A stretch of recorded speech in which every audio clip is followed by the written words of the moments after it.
Good news po tungkol doon sa blind item natin yesterday. Nag-text na po sa akin yung celebrity, yung kapatid ng biktima, Opo. na kumontak na raw sa kanila itong subject ng ating blind item yesterday.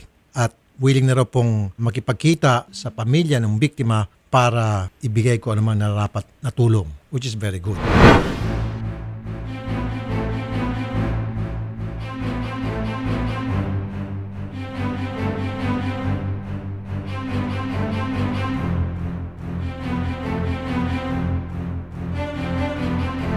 At natatawa lang akong ilan dito eh. Sinabi niya na hindi na raw siya rich. Sabi niya, I am no longer rich, but I am now an owner of I'm now an owner of a AM/FM radio repair shop. Repair shop.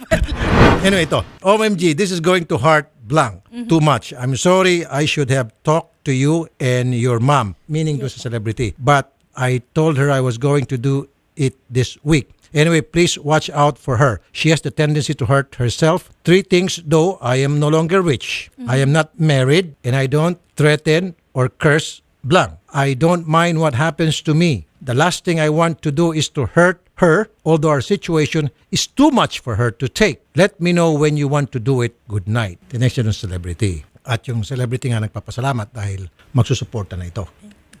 Diba? Kahit na blind item yan, nagkaroon ng bunga. Tinamaan.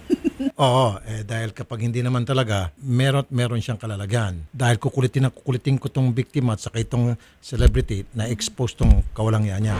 May mensahe nga ako dito kay WA. In fact, ang sabi rito, meron naman daw tong bagong victim, mistisa at naanak niya. Sinabi rito nabuntis, half Filipino din po ang nabuntis na naman niya. Oh, come on, man. Alam mo, itong si WA, mahilig pala ito sa maputi, payat, matangkad. Bibigyan ko siya. Wow! Di nga, gusto mo, WA, nakikinig ka, bibigyan kita ng maputi, matangkad, payat. O kung gusto niya, morena. Bago naman, para morena na lang, wag na maputi. Oo, maiba naman. Ang dami doon, no? Dadalhin kita doon sa puno ng bayabas. Talagang ko ng palda at bra. Yun. Asawahin mo. Sobrang pagka-manyakis nitong lalaki to. There are 4 reasons bakit po ilan sa mga kababaihan, battered women and wives, na hindi bumibitaw sa relationship nila sa kanilang abusive husband. 4 reasons. Number 1, self-blaming. They blame themselves for what happened to them. Yung sasabihin nila, kaya ako nasaktan, nabugbog, kasalanan ko kasi hindi ko siya iniintindi, kasi mabunganga ako, kasi ganito, ganon. Number 2, yung tinatawag na self-pity. Nawawalan sila ng self-confidence. Awang-awa sila sa kanilang sarili and they're very dependent na lang doon sa kanilang abusive husband. Kapag bumitaw ako rito, paano na ako? Kawawang-kawawa na ako. Number 3, children. Pag nagkahiwalay kami nitong lalaking to, kawawa yung mga bata. Number 4, yung pagbabanta at threat. Tulad ng ginawa nito. Kapag ikaw ay nagsumbong, meron akong hawak na alas sa iyo, ipapahiya kita, etc. etc. Now, the government has to do something. Although meron na nga tayong batas sa Bausi. And lahat po dapat tayo in a community magtulungan kapag meron po tayong nabalitaan na sino man sa ating komunidad na binubugbog na misis o binubugbog na kababaihan, we should tell the authorities. Merong Bausi sa barangay. Pumunta po kayo sa barangay. And then the barangay should be obligated na yan ay ipasa sa pulis. Kasi very critical yung the first 1 hour na kapag nasaktan yung babae. Nandun po yung willingness niya na magsumbong. Kasi pag naglipas na yun ng 1 oras, kinabukasan, nahimas-himas na yun ng abusadong lalaki. Dapat yung first 1 hour, kaya nga dapat may mga hotline na pwedeng tawagan ng mga babae na nabugbog, wives, girlfriends, tatawagan, hotline. And then imbestigahan agad na hotline. Because some of these women, unfortunately, they can no longer fend for themselves. Umaasa lang doon sa nabubugbog. So dapat yung gobyerno natin should take over. Ewan ko lang kung meron bang batas sa atin na kahit na hindi magreklamo yung nabugbog na babae, pwede ba yung people of the Philippines versus abusive husband? Tatanong tayo kay Attorney Gary Tungol. Marami na kami sa kanya para kumonsulta tayo sa kanya.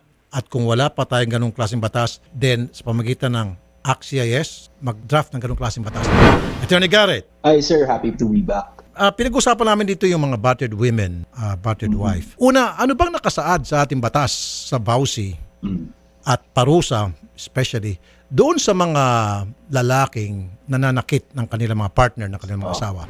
Very comprehensive yung VAUSI natin. Lahat ng types of punishment po, saklaw po nito. And yung mga ginagawa po na yung punishable acts po, lahat may katapat na pagkakakulong, pati fine po, sir. Okay. Tapos, ang pwede po mag-file nito, hindi lang po yung babae, sir, but actually kasama na po sa law na kahit concerned citizen po, pwede pong mag-file ng VAUSI. Aha, okay. Meron na pala ganon sa batas natin. Yes, sir. Meron na po. Kasi we recognize po sa law na karamihan po ng abuse na babae natin, na kababaihan natin, medyo takot po lumapit Takot po sila lumapit sa ating mga law enforcement agency. So pwede po na concerned citizen ang magfa-file, Sir Rafi. Okay, so ibig sabihin, halimbawa, meron ako alam na kapitbahay na yung si Mrs. doon, ng kapitbahay na yon, binubugbog ng mister. Yes, sir.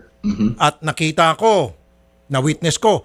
So, kahit na ayaw ni Mrs. magsampa ng kaso laban doon sa kanyang abusadong asawa, ako mismo, as a concerned citizen, concerned kapitbahay, pwede mag-file ng kaso sa korte laban doon sa lalaki yun. Yes, sir. As long as mapakita po natin na hindi willing si Mrs. na, kumbaga, nadala na siya ng takot niya at hindi niya na kaya mag-file because of her emotional state, pwede po ang concerned citizen, mga kapitbahay po, members of the community, minsan po yung barangay mismo nagre-represent sa ating mga battered women, sir, para po ma-prosecute ang mga crimes against violence against women and children natin. Okay. So, attorney, halimbawa, sinabi nitong wife, wag nyo na ituloy yan kasi magkabati na kami. Binugbog niya ako 5 beses pero pinatawad ko na siya. Ayokong makisaw-saw dyan. Pwede Yes, bang sir. ituloy kahit na ayaw ni wife? At Yes, yung sir. concerned citizens ang tatayo na complainant? Tuloy-tuloy? Yes, sir. Actually, kapag hindi naman po umabot sa point na nag-file ng desistance, ang state po kasi ang injured party sa mga crimes. Kumbaga, ang mga krimen ay hindi mo lang ginawa laban po sa taong sinaktan mo. Ngunit, pati po dun sa Pilipinas mismo, sa public order. It's a crime against the public order. So, pwede pong ituloy ng ating prosecution service yan. Ayun. Maraming hindi nakakaalam yan. Ayun, mga kababaihan, mga kapitbahay, lalo yung mga chismoso-chismosa dito, magagamit yung mga chismosa. Hindi, ito, yung mga chismoso-chismosa. Maging concern kayo sa mga kapitbahay ninyo at meron na binubugbog dyan. Pwede pala kayo ang mag-file. Ayun. Pwede, sir. Pwede. At the same pa rin ang parusa pag napatunayan. Same na parusa. Same pa rin po, sir. Regardless kung sino po nag-file. Ilan taon ba ang parusa doon sa mga lalaki ng bubugbog ng kanilang mga partner na nanakit? Depending po sa gravity po yan ang ginawa ng ating mga offenders, pero usually po nasa 6 years po ang pinapataw na pagkakakulong. Plus 6 a years. fine pa. Yes, sir. Plus. Ayun. Kaya doon kay WA, ayan 6 years. Pag halimbawa, yung victim ayaw, ako, pwede ako mag-file doon laban sa kanya. You have personal knowledge of the fact, sir. I mean, kung nakita nyo naman, Pag hindi ko nakita, hindi pwede. yes, sir, kasi kailangan po may personal knowledge po tayo. Maano po tayo yan sa hearsay, Sir Rafi. Okay. So dapat nakita with your own eyes, then Yes. pwede ka na magsumbong. Pero okay na rin batas na yun. Meron ba tayong hotline na kung saan yung mga nabubugbog na mga kababaihan, na mga misis, girlfriend, pwedeng tawagan? Meron ba ganun setup ngayon sa ating gobyerno? Ang fastest way po, sir, para makahingi po ng tulong is usually through PNP's Women and Children Desk, pati po sa barangay. Kasi yung barangay po pwede na mag-issue agad ng protection order na tinatawag natin. Yun po ang fastest way.